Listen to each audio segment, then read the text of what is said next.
Hello creatives, welcome to this tutorial on how to paint an abstract pantry. I have this photo for reference and I'm just going to go for it. I have no sketch, no plan other than the colours and the photo reference, and we're just going to go and paint loosely and see how it turns out. Most importantly, trust the process. I have some blue paint and some white, and it's on my palette separately, but I'm mixing as I go. So we have a blue sky and a blue sea. So I'm going to do a very rough base coat to start. This is a watercolour paper, so it's very textured.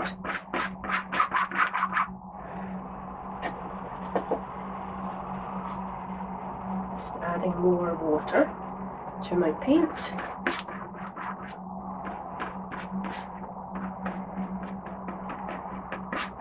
Quite a flat background, just so that we cover all of the paper first off. That's my goal. Doesn't really matter too much about the colour, but I like to use the colour that's in the final piece.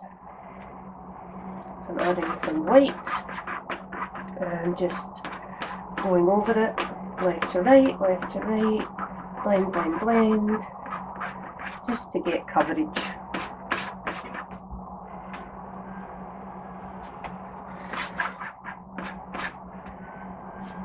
More blue and white, not really thinking too much about quantities, just going in. Painting. I'm taking the paint down to the very bottom, but it's a very dry brush stroke by the time we get to the bottom, because there's going to be sand in this area. Apologies if you can hear sirens, we live very much near a hospital. Okay, so that's a sort of base layer, so you can see it's slightly more dark at the top, goes into the light sky, and then there's going to be some sea and some sand over here as well. So I'll start with, I'll do the sea next.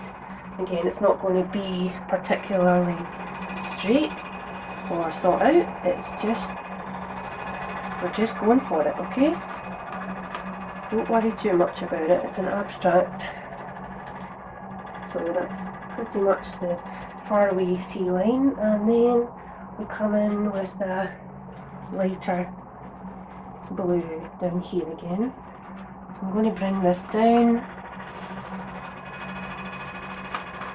to about here, because the sand is on a slant, comes down towards the bottom left hand corner. Just getting a bit more water here. Mixing more blue and white. I like to go over areas, and it gives them a bit more depth. The more water you have, the more you can sort of blend and mix, but I like how it looks when you just do different colours, different shades over the top. Over and over again. The more layers, the more interest the piece has. Okay, so the sand's going to come down here. This is the horizon of the sea. Maybe go over that a little bit with the darker blue. Bringing that back over. Just take a line right over. It's gone way up. That's okay. It's abstract. Don't worry about it. We'll keep going. Go back to the sky. Give this a bit of scrubbing up here. We can bring this over as well to take out the sort of extra dark blue line that we made there. If you don't like something, you can always fix it. And again, I'm going in with just a white and blue mix. It's not pre-mixed, I'm just mixing it as I go. Adding some white in for some clouds. you have the reference there to look at, but you know what a sky looks like, you can just add in clouds or shapes that represent clouds as you go. No, there's no hard and fast rules. You just do what you feel in the moment. That's really what it's all about. I'm just adding different amounts of blue to my brush. This is a very big brush, but it is kind of old and it's not very soft, so you're getting a lot of marks. It gives a lot of texture, which is good for abstract. I'm just coming down with the blue, scribbing it in, just to give it a bit of interest. I don't want it to go too low with the dark, because at sea you have to look a bit more obvious. So I'm just going in with the brush, no more paint on it. Just doing very, very light strokes to kind of do some blending here. So there's not so much of the paper coming through, although I do enjoy that. I think it's much of the point of working on a textured surface is to see that texture coming through, and the paint doesn't have to be so smooth that you would think it wasn't actually paint. So I'm just adding some more sort of cloud shapes in here.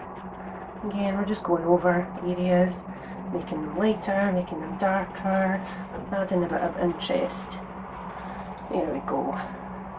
And a wee bit over here as well. So we'll let the sky dry a little bit, then we'll come down here and do the sand.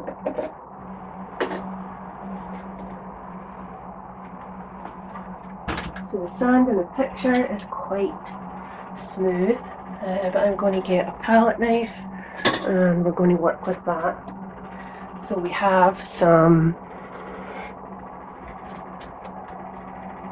brown, and we have some white, and we have some yellow, so I'm going to just create a little sand colour, just by eye, sort of very light brown, just with a bit of yellow because it's very sunny, so we can see the sun reflecting off it.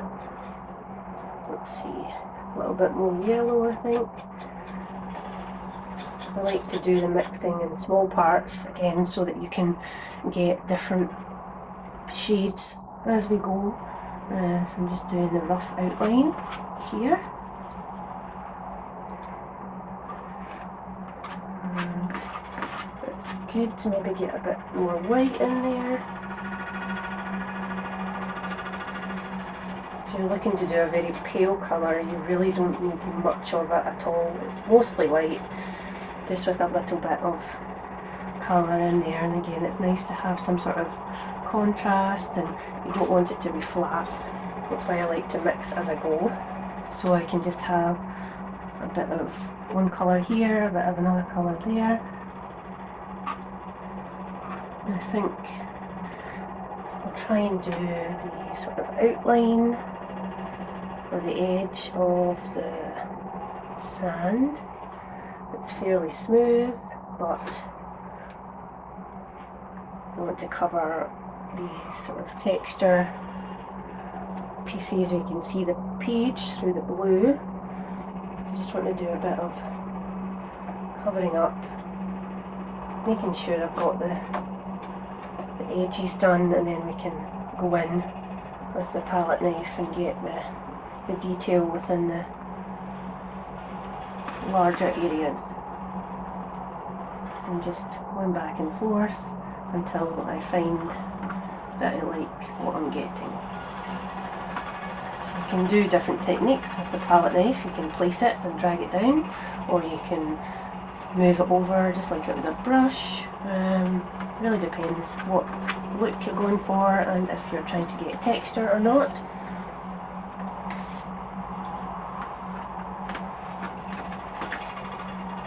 I'm just going with another bit of white, bit of a lighter shade.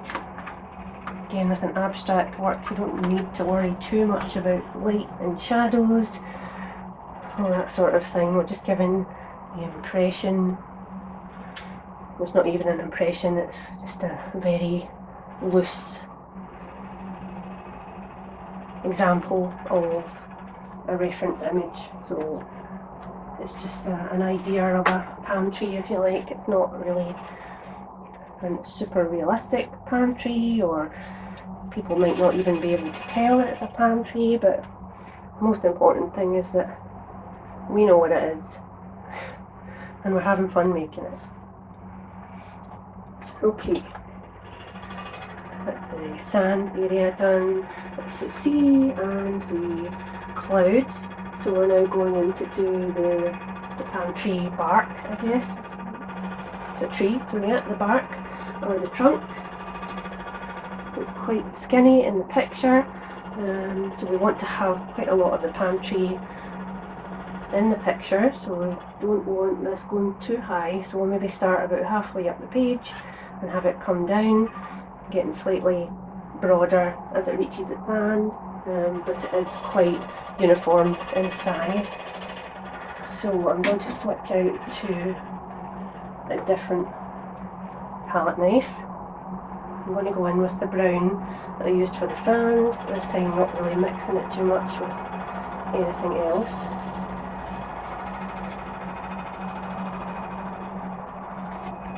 So as I say, start about halfway up. So about here it goes in a bit of a slant. Again, it's not too important, you just commit and go for it. So it looks a bit messy at the start. You drag it down until you get to where you want the trunk to end. Again, it doesn't have to be perfectly straight or perfectly looking like a trunk. It's an abstract piece. It's a palm tree-like painting. It's not an uber realistic piece of art. That is the point of it. I just mixed some white in and I'm going to go over it again with some lighter brown. I'm actually going to change my technique a little bit, bring it in from the side, smooth it down. This is quite a textured bulky paint, so it's quite thick. So I'm just bringing that out a little bit, and I'm going to start going this way so that I actually get a point down in the sand. Bring this over a little bit. It's a bit thicker than I had intended, but that's fine. Not to worry. We just keep going. Bring that down into the sand, and that's bringing some of the sand colour through it as well, because that paint is still wet. So to create a sort of bark effect, I'm just using the sideways dragging motion, and it's some of it is see-through and trees aren't see-through, and that's fine, but it's again, it's an abstract piece, so it's not too much of an issue. Just adding a little thinner piece up top here, so it actually looks like it's narrowing as it goes down. There we go. Clean my palette knife.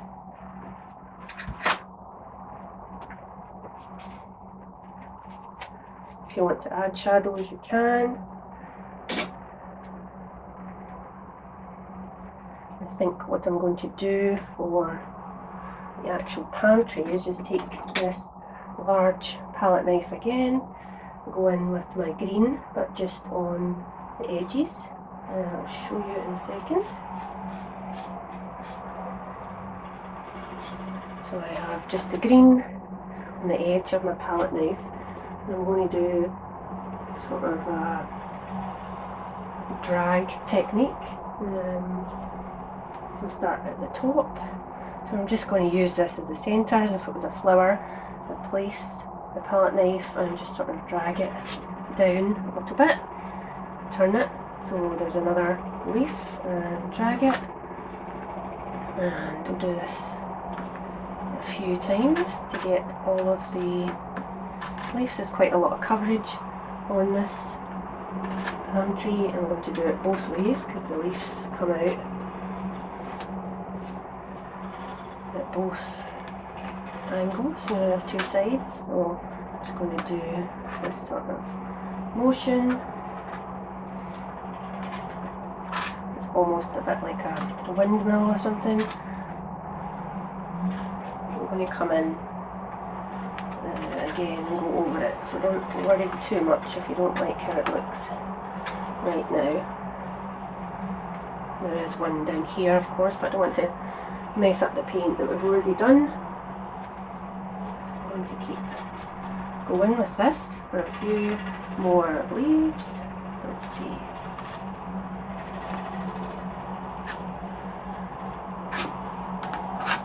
You can angle the palette knife a bit more, so the flat side is getting some of the surface.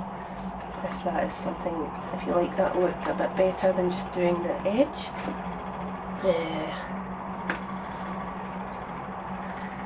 I'm just going to place the palette knife here, not drag it, just so we've got that green coming down. There we go. Just going sort of back and forth. Okay, and we're also going to go in with some yellow. I'm maybe going to take a brush as well, just to make it a bit more poking up a little bit, so we can get more leaves showing. I'm just going to take more green, and let's see, I'm going sort of out and to the side. I'm just using the paint that's already there, just sort of dragging the paint just to give it a bit more interest, definition. Obviously gravity is a thing, but this is an abstract piece, so it doesn't really have to be particularly realistic. It's just an expression of colour and shapes. Try not to go over the brown of the tree too much at the moment. We'll do that later. Just giving it a bit more sort of shape, see, and trying to give an impression of the leaves a little bit. Whoops, that was too much brown in there. Okay, so I'm now going to go in with the yellow as well, just kind of do the same thing. So I'm just highlighting certain areas. You can see on the image, I think it's when the leaves get dry or old, they tend to yellow a little bit, especially the edges. So I'm just giving this sort of impression of the different colours that you get on these leaves. It doesn't have to be super accurate. You can add as much or as little as you want, just bringing some interest to it there.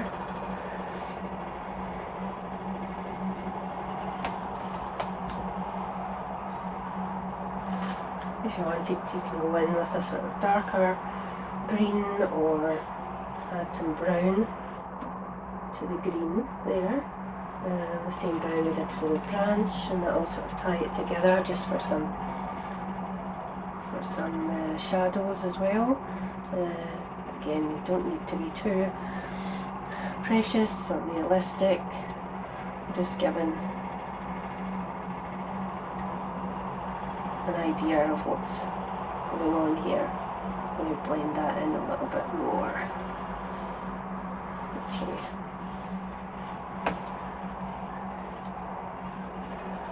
There you go. I'm going to ignore all of the palm trees that are over here. I just wanted the one by itself. going to go back in with the green just to give more of a definition at the top here.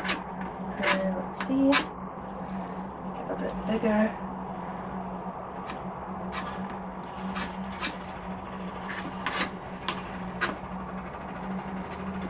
Just a bit more detail here.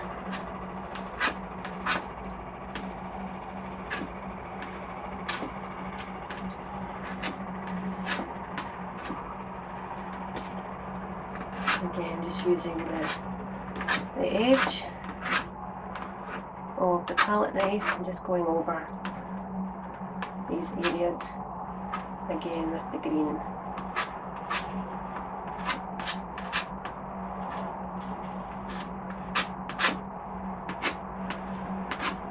Also, this technique can give the impression of movement as well, which is nice, especially if it's like a windy day or you're trying to just give that impression. So, okay, I think we're done here. So obviously your painting may not turn out exactly the same as mine, and that is fine. It's all about personal style and trial and error and creating something that you are proud of. It doesn't matter if it looks realistic, it doesn't matter if it looks like a palm tree, it doesn't matter if anyone thinks it's rubbish. You've created something, and that is the point of this. So I hope you enjoyed this. I hope it's helped you. I'll see you in the next video. Thank you.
You can see the point of the tape around the side wasn't just to hold the paper, it was also to create a white border so you have some clean lines and it's ready to frame as soon as it's dry.